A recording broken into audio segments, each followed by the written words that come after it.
Hello everyone, you know what time it is, let's talk tech.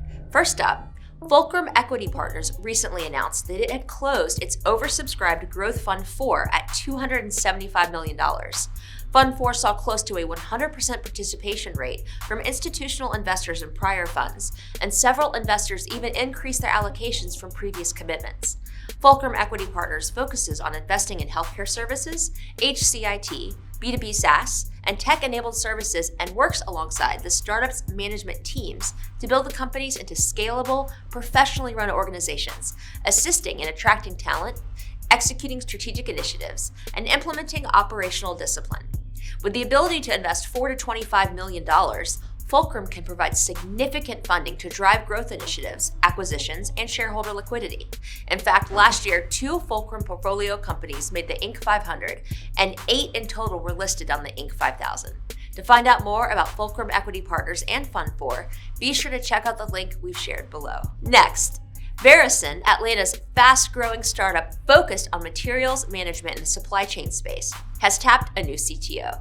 Andrew Vaughn has signed on as the startup's new Chief Technology Officer, and having joined Groupon's engineering team in Chicago right before the company's IPO, and later serving as Hyatt Hotels Global Chief Product Officer, Vaughn brings a wealth of leadership experience across the technology, product, and supply chain spaces to the table.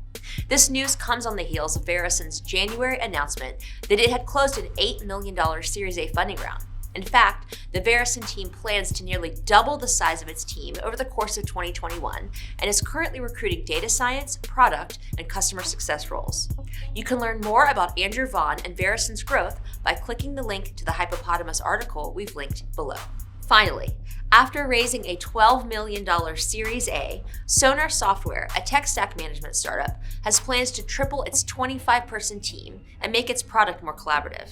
Sonar, which was founded in 2018, gives product developers a blueprint for how software changes could affect other teams. By implementing the software, developers can make sure their changes don't have unforeseen consequences that need troubleshooting.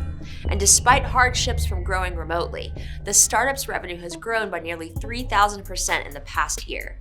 As teams went remote, employees couldn't brainstorm software changes together or have a troubleshooting session, and Sonar gave developers the ability to see exactly how certain product changes would affect the rest of the company without needing those interactions. You can learn more about Sonar, its founders, and its customers in the Atlanta Uno article we've shared below. Thank you all so much for tuning in week after week to the Weekly Tech Minute. Stay safe, and we'll see you next week.